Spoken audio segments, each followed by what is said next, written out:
I work for a historical preservation firm.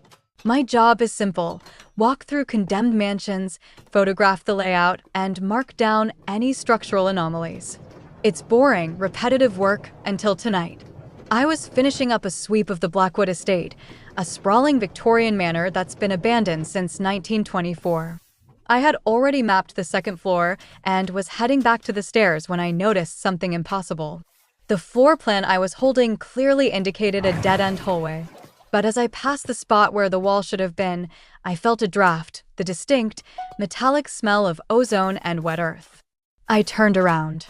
The wall was gone. In its place stood a tall, narrow door made of dark, untreated oak. It wasn't there 5 minutes ago when I walked past it.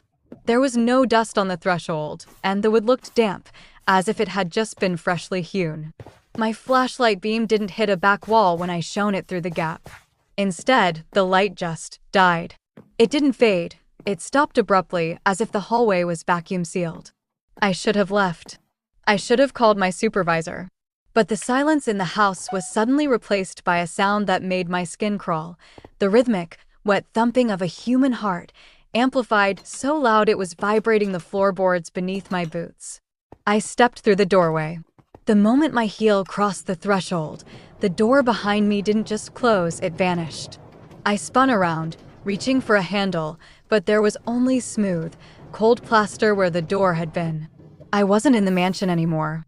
I was standing in a room identical to the one I had just left, but the dimensions were all wrong.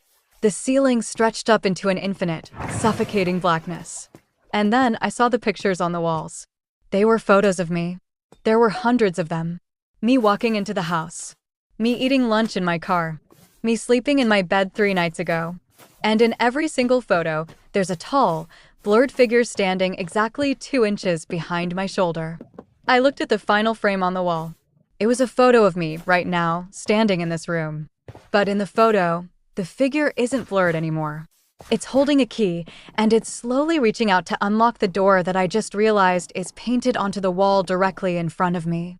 Then I heard a cold, raspy whisper right against my ear.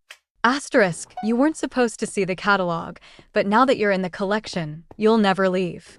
Asterisk. I felt a cold hand wrap around my throat, and the sound of a key turning in a lock echoed from the wall right in front of my face. For the next part, click part 2.